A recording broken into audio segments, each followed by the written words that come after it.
The Curse of the Omen, when fiction becomes reality. Based on real stories.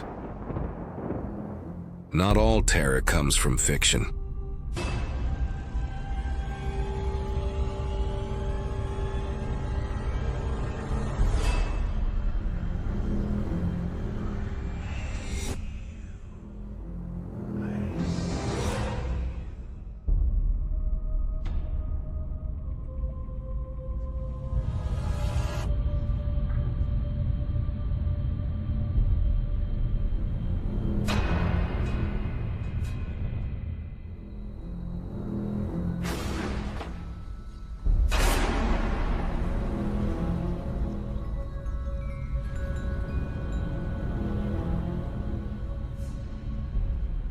Some stories lurk in the shadows of Hollywood, waiting to be told.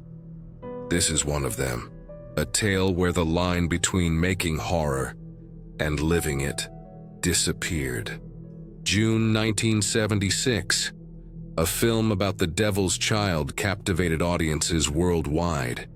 Critics called it the most frightening motion picture ever made. But as The Omen terrified moviegoers, something darker was happening behind the scenes. A pattern, so disturbing, so precise in its execution, that decades later, film professionals still speak of it in hushed tones. They call it The Curse of the Omen. What you're about to hear isn't Hollywood fiction. These events happened, and for special effects coordinator John Richardson, the film's most disturbing scene would become a mirror, reflecting his own horrifying future. The Omen began as a screenplay by David Seltzer, a story about a diplomat who unknowingly adopts the Antichrist after his own son dies moments after birth. 20th Century Fox rushed the production, aiming for a release date of June 6, 1976, 76, a numerical sequence that would become significant. Director Richard Donner was initially hesitant to take on the project. Something about it made me uncomfortable. Not just the subject matter. There was something else. A feeling I couldn't shake. But the studio insisted. The script was compelling. Gregory Peck had agreed to star. Everything was aligning. Or so they thought. What they didn't realize was that the production would soon be plagued by a series of incidents so unlikely, so precisely aligned with the film's themes, that many began to wonder, had they attracted something by creating this story? The strange occurrences began before filming even started. 2 months before production began, tragedy struck Gregory Peck's family. His son Jonathan took his own life. He was only 30 years old. Peck, devastated, nearly withdrew from the project. But the esteemed actor eventually decided that immersing himself in work might help process his grief. He couldn't have known that this was just the beginning. Then came the lightning. Executive producer Mace Neufeld boarded a flight to Los Angeles. His plane was struck by lightning in midair. Days later, producer Harvey Bernhard's flight to London was also struck. Then Gregory Peck's plane. Lightning again. 3 lightning strikes. 3 key individuals, 1 film. Bernhard later admitted that he began carrying a protective cross with him to the set every day after that. I'm not normally superstitious, but something felt wrong. Like we were being watched, warned. But the warnings were just beginning. The production scheduled a chartered flight to film crucial scenes. At the last minute, without explanation, the reservation was canceled. They booked another plane. The original aircraft they had reserved took off for a different client and crashed, claiming everyone on board. No survivors. During filming in Italy, another incident. An experienced animal handler arrived with Rottweilers trained for the cemetery scene, where the devil's beasts guard a tomb. These were professional animals with impeccable training records. Yet, on set, they transformed. The handler couldn't control them. They attacked crew members, lunged at the child actor. Multiple takes had to be abandoned. The handler, with 30 years of experience, was baffled. It was like they became different animals when the cameras rolled. Like they saw something we couldn't. In the film's zoo scene, baboons were to react violently to the presence of Damien, sensing his dark nature. The script called for agitation. What happened instead shocked everyone. The typically predictable primates became hysterical, not acting with genuine terror. They damaged equipment, injured themselves trying to escape. Their handler later said it was as if they actually sensed something evil, something beyond the cameras and lights. Then the incidents became truly alarming. August 1975. The production team had dinner at a London restaurant. Director Richard Donner, executives from the studio, key crew members. The next morning, that same restaurant was targeted by the IRA.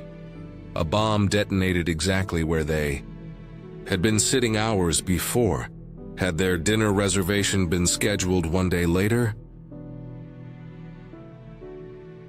When asked about these incidents later, Donner said simply, "Coincidences happen in clusters sometimes, but after a while, you start to wonder." At the center of the Omen's most shocking sequence was special effects coordinator John Richardson. His task, to create the most realistic decapitation ever filmed. The scene called for a character to be beheaded by a sheet of glass dislodged from a runaway truck. Richardson was meticulous. He designed hydraulic systems, tested camera angles, created a lifelike replica. The result was so convincing that audience members reportedly fainted during test screenings. Richardson later said he had nightmares during the creation of this scene. Dreams of glass, of separation, of roads stretching into darkness. He dismissed them as professional stress. He couldn't have known he was glimpsing his own future. The film wrapped. It premiered on June 6, 1976, 6/6/76. It was an immediate success, grossing over $60 million from a modest $2.8 million budget. The cast and crew moved on to other projects. Richardson began work on a war film called A Bridge Too Far in the Netherlands. August 13, 1976, Friday the 13th. Richardson was driving with his assistant Liz Moore, a woman who had helped create the decapitation effect. They were traveling through the Dutch countryside when it happened. Their car collided with another vehicle. Richardson survived. Liz Moore did not. The manner of her passing was identical to the fictional death they had created together. She was separated, in exactly the same way as the character in their film. As Richardson staggered from the wreckage, disoriented and in shock, he saw something that made his blood freeze. A road sign. It read, Omen, 66.6 kilometer.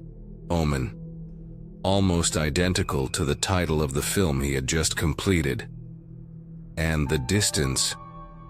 Those 3 digits that appear throughout the film as the mark of darkness.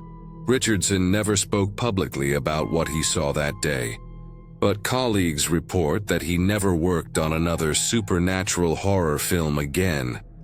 As news of these events circulated through the industry, others involved with The Omen began coming forward with their own experiences.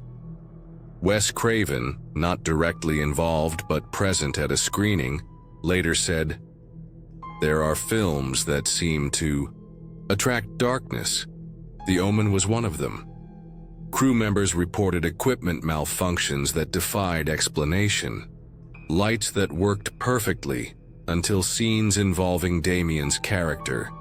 Cameras that jammed only during crucial moments. Film that developed with inexplicable artifacts. Shadows where none should exist. One photographer discovered something unsettling when reviewing production stills. In photos taken of the actor playing Damien, there appeared a dark outline around the child, present in every shot, almost like an aura. Photo experts examined the images, found no technical explanation. The photographer refused to return to set after that. Sound technicians reported hearing whispers on recordings made in empty rooms. Indistinct voices, too faint to decipher, present even after equipment was replaced. One reported hearing a child's laughter on a tape that had been completely erased. The incidents didn't stop with Richardson's accident. Less than 2 years after the film's release, designer John Gillerman's son died in a suspicious incident at the age of 6. Actor Gregory Peck's daughter would later take her own life in circumstances reminiscent of his son's passing years earlier. An aerial photographer who worked on the film perished when his helicopter inexplicably lost power during a routine flight. The helicopter crashed through the roof of a retirement community, killing not only the photographer but several residents. The retirement home's name, Providence. Industry professionals began avoiding mentioning the Omen by name. Some refused projects that bore any similarity to its themes. A pattern had emerged that couldn't be dismissed as mere chance. Could these events be explained as tragic coincidences? A statistical cluster in a naturally dangerous profession? Perhaps. The film industry involves travel, complex equipment, pressure, stress, all risk factors for accidents. Rational minds point out that hundreds of people worked on The Omen. Statistically, some would experience tragedy regardless of the film's content. And yet, the precision of these incidents, their thematic connection to the material, the timing. Even the most skeptical industry veterans speak cautiously about this production.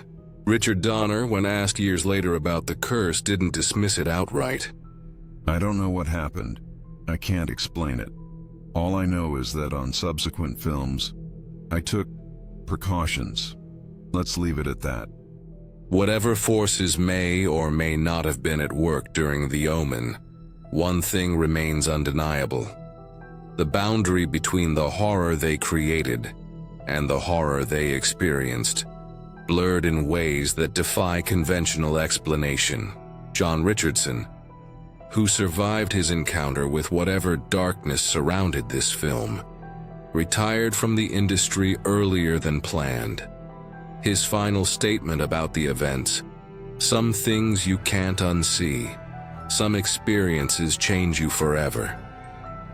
When we peer into darkness, sometimes darkness peers back, and sometimes it follows you home. If you've watched until now, you're braver than most. The story of The Omen reminds us that some mysteries remain unsolved. Some questions are better left unasked. Subscribe for more true tales from the shadows of Hollywood. Just remember, sometimes the most terrifying stories are the ones that actually happened. Music fades with subtle whisper effect. Until next time, sleep well. There are legends that are born of lies, but there are those that are born of truth. The difference is that when they are real, you never sleep easy again.